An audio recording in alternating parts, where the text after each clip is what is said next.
Assalamualaikum warahmatullahi wabarakatuh.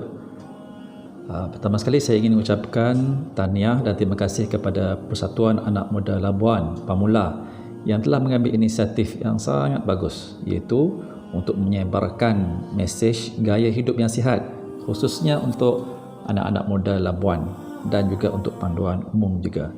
InsyaAllah pada hari ini saya akan kongsikan dengan anda tip-tip bagaimanakah kita ingin mengamalkan gaya hidup yang sihat.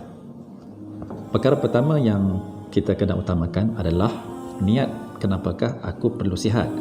Ada orang beriadah menjaga kesihatan diri adalah kerana takut kepada kematian. Sebenarnya untuk kita mengamalkan gaya hidup yang sihat bukanlah kerana kita takut kepada kematian. Itu yang kita kena betulkan. Sebab syarat untuk mati itu bukanlah syaratnya adalah sakit.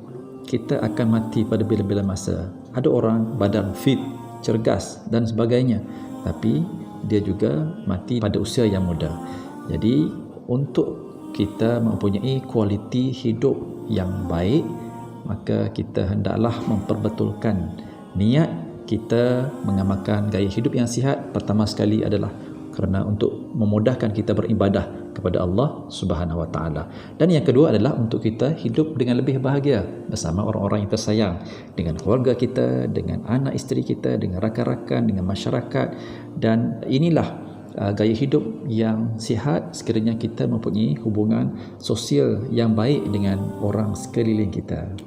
Saudara-saudari yang dikasihi sekalian, jadi kita sekarang berada pada bulan Ramadan Al-Mubarak, bulan yang diberkati, bulan pesta ibadah yang kita kena menjaga ibadah kita, memperbanyakkan ibadah kita. Jadi sebagaimana kita memperbanyakkan ibadah kita kepada Allah Subhanahu Wa Taala, kita juga perlu menjaga kesihatan diri kita pada bulan Ramadan ini. Ada orang menghabiskan bulan puasa dengan tidur, dengan berehat-rehat, baring-baring di katil. Jadi itu bukanlah satu gaya hidup yang sihat. Dan keletihan, kelaparan sebenarnya tidak menghalang untuk kita hidup aktif pada bulan Ramadan. Kerana pada bulan Ramadan inilah waktunya untuk kita mengaktifkan diri kita, kerana pada bulan puasa lah badan kita akan memperbaiki dirinya. Badan kita akan berfungsi dengan lebih baik. Kerana apa? Sebab pada bulan-bulan yang lain kita banyak menyeksa badan kita dengan memakan pemakanan yang tidak sihat. Jadi badan kita tidak berfungsi dengan baik, organ kita tertekan, stres dan sebagainya. Tapi pada bulan Ramadan kita kembalikan fungsi badan kita dengan lebih teratur, dengan lebih sistematik, dengan lebih mudah untuk mencerna makanan dan sebagainya. Pada itu maka kita dapat mempunyai tubuh badan yang sihat. Mari kita perbetulkan sedikit persepsi.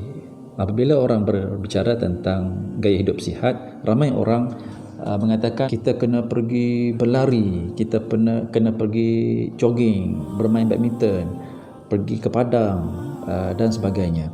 Sebenarnya 70% badan yang sihat itu adalah daripada gaya pemakanan kita. Manakala 30% lagi itu barulah bergantung kepada apakah aktiviti riadah yang kita selalu amalkan. Jadinya kalau kita asyik beriadah, bersukan sampai kadang-kadang menyakitkan diri kita, tapi dalam masa yang sama kita tidak menjaga pemakanan dengan mengambil makanan-makanan yang tidak sihat, maka hasilnya tidak ke mana. Setahun berjoging, tidak juga turun berat badan. Di sinilah kita kena betulkan sedikit cara kita berfikir tentang gaya hidup yang sihat. Seterusnya kita bicarakan tentang pemakanan yang sihat khususnya pada bulan Ramadan Al-Mubarak. Kenapakah kita disunatkan untuk bersahur? Ramai orang mengabaikan sahur dan ada juga mereka yang tersalah faham tentang pengambilan makanan sahur. Ada yang bersahur pada jam 12 malam, ada yang bersahur pada jam 11 malam sebelum tidur. Sebenarnya itu cara yang salah untuk bersahur. Nabi SAW menggalakkan kita melewatkan sahur. Kenapa kita perlu lewatkan sahur? Dan kenapa sahur itu digalakkan menjadi satu perkara yang sunnah? Kerana pemakanan yang kita ambil sewaktu bersahur itulah yang akan membekalkan tenaga kepada kita untuk kita menjalani aktiviti-aktiviti pada bulan Ramadan Al-Mubarak.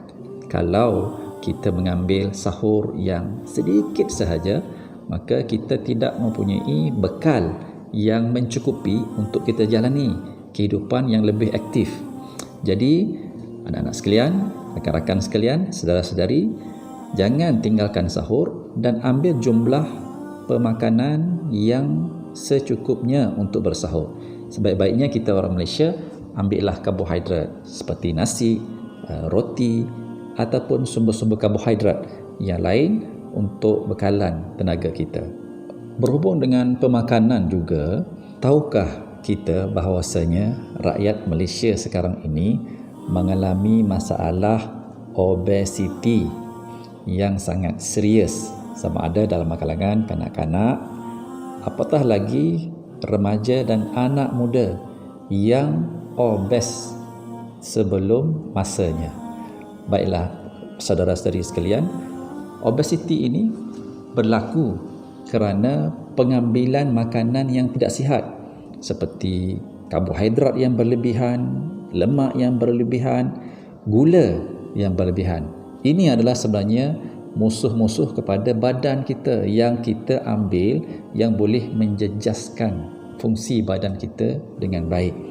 Pengambilan gula yang tinggi, pengambilan karbohidrat yang tinggi akan menyebabkan badan kita menyimpan lemak-lemak ataupun tenaga yang tidak digunakan dan bertukar menjadi lemak di dalam badan kita.